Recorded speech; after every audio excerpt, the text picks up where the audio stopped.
Pendant un instant, pensez à une Afrique entre les mains des Africains, un Congo entre les mains des Congolais, une Afrique libre du néocolonialisme et des ingérences étrangères, une Afrique souveraine, une Afrique où les indépendances nationales sont une réalité concrète.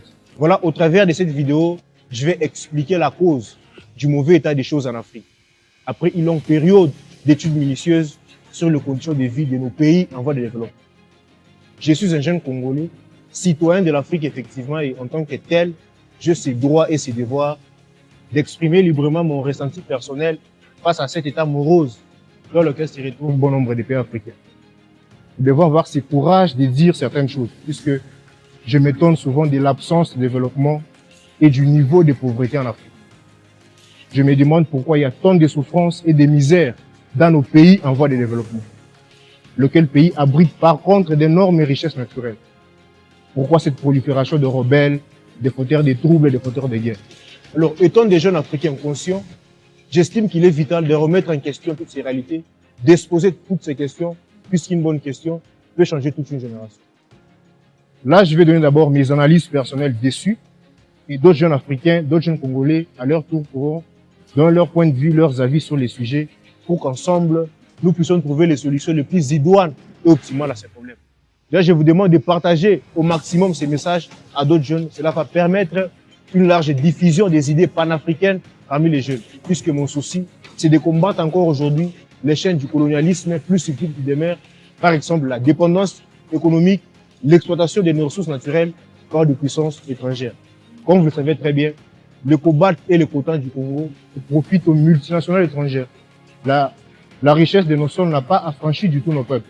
Voilà, je crois de tout mon cœur que ce message sera suivi par notre chef de l'État, son Excellence Félix Antoine Tshisekedi Tshilombo et l'honorable député Shekem Malonji Soir.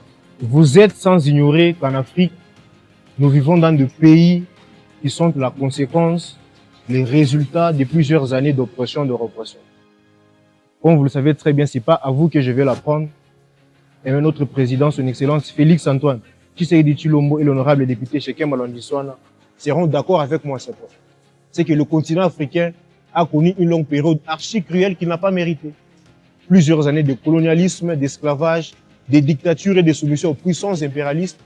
Et même Aimé Césaire, dans son discours sur le colonialisme en 1950, quand vous lisez et comprenez l'esprit du discours, en gros, Césaire dit que le problème de l'Afrique, c'est d'avoir rencontré l'Europe. Et c'est une évidence, c'est une évidence.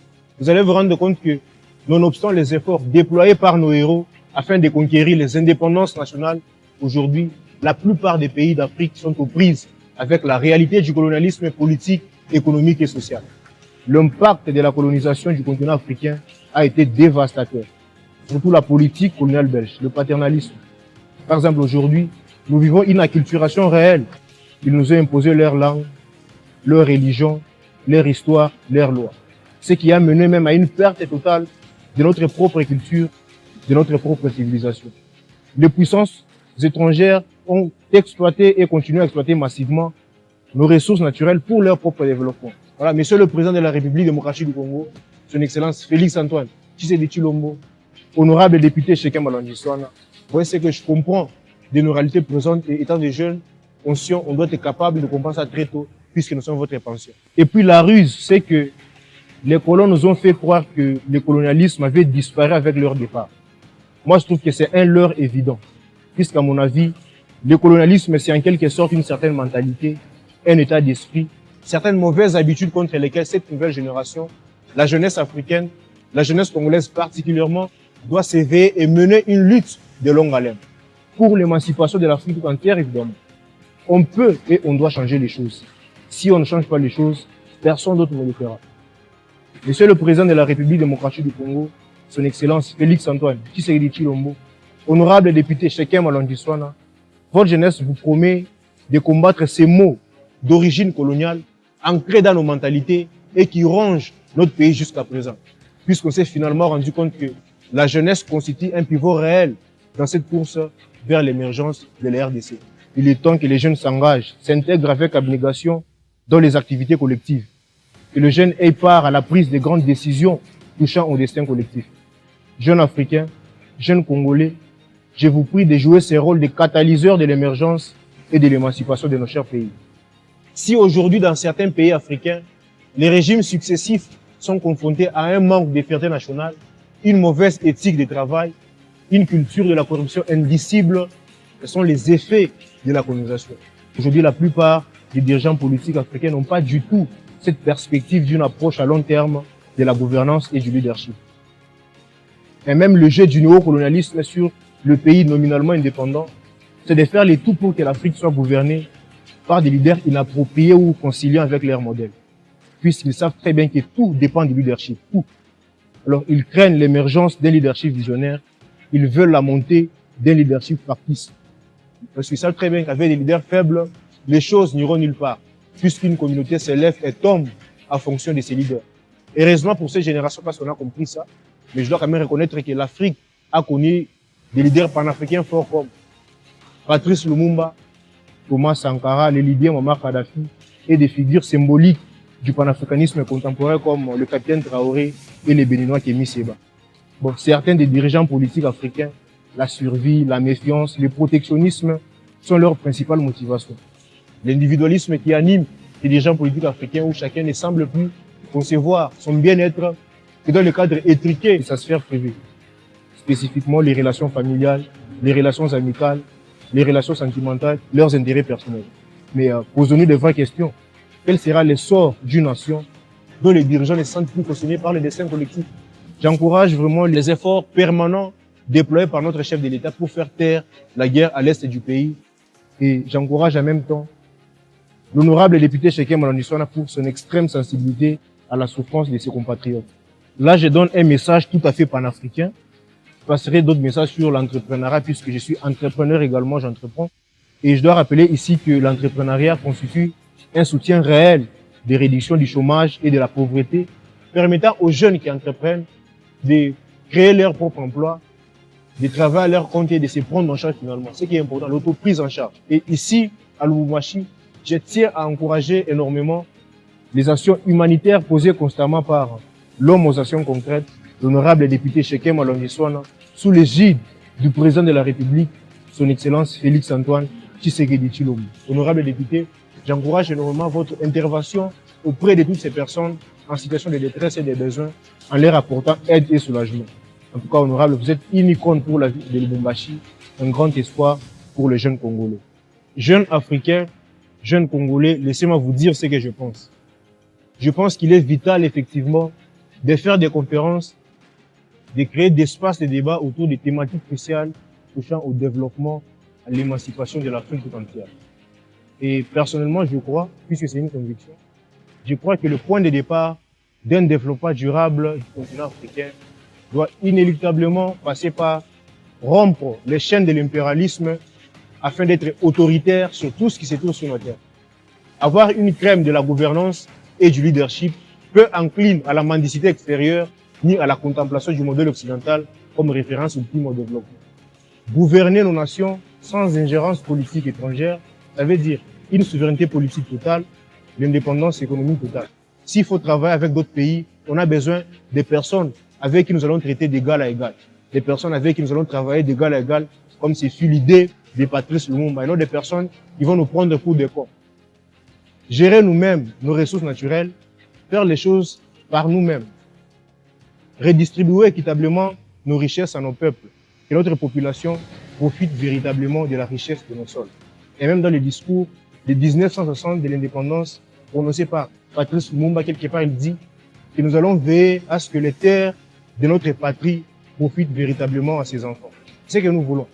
Nous voulons que nos peuples puissent bénéficier de la richesse de nos sols.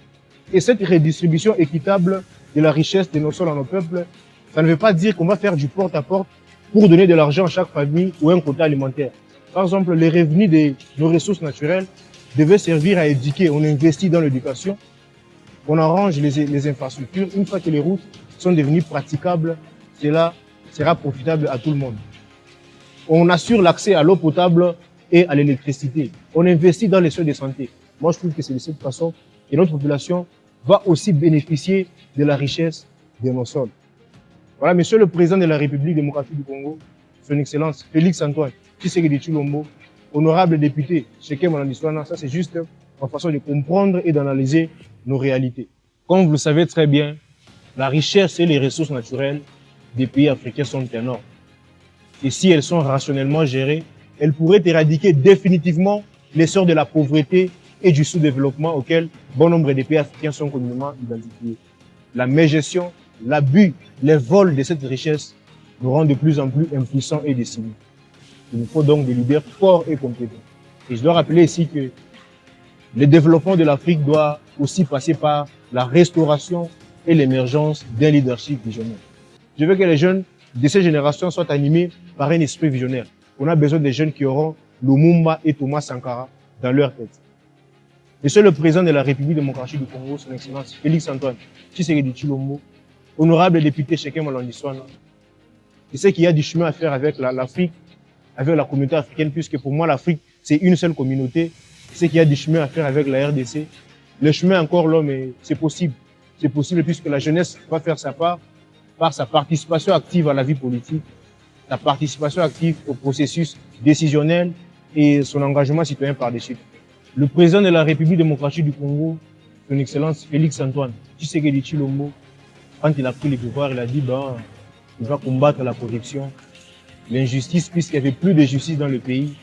Il va restaurer un état de droit. J'avais salué cette initiative avec les chefs de l'État et les jeunes doivent être parmi les protagonistes de cette vision. Et je me rappelle même le pape François, lors de sa visite en RDC en 2023, il avait dit une phrase qui avait secoué mon esprit, il avait dit que les jeunes sont les ingrédients véritables à l'épanouissement de la RDC. Honorable député Cheikh Malandiswana, je veux que les jeunes gardent ça présent en esprit, que les jeunes comprennent ça. Monsieur le Président de la République démocratique du Congo, Son Excellence Félix-Antoine Tshisekedi Tshilombo, honorable député Cheikh Malandiswana, le paternalisme et la politique coloniale belge nous a rendu visuellement terre. Aujourd'hui, nos populations en souffrent. La plupart des Congolais travaillent pour une gratification immédiate. Ils ne planifient que pour chaque jour. Ils luttent chaque jour pour que la vie tourne. Aucun sens de vision. Puisque dans le paternalisme, les Belges étaient nos pères et nous, les Congolais, des enfants, à qui ils devaient donner à la fin du mois un salaire insignifiant. On construit une petite structure sanitaire pour vous. Et c'est resté gravé dans nos mentalités. Nos populations en souffrent aujourd'hui. Nos populations pensent que tout doit venir de l'État et que l'État leur doit tout. L'école des enfants, la nourriture, le travail. Et le fait président Moussé Kabila a combattu ces choses. Il nous a appris l'autoprise en charge. Ce que je veux que les jeunes, pendant cette génération, aient ce sens de se prendre en charge, de faire aussi quelque chose pour l'État, pour la nation congolaise. C'est même ça l'idée de l'éveil patriotique pour une jeunesse intégrée et entrepreneuriale.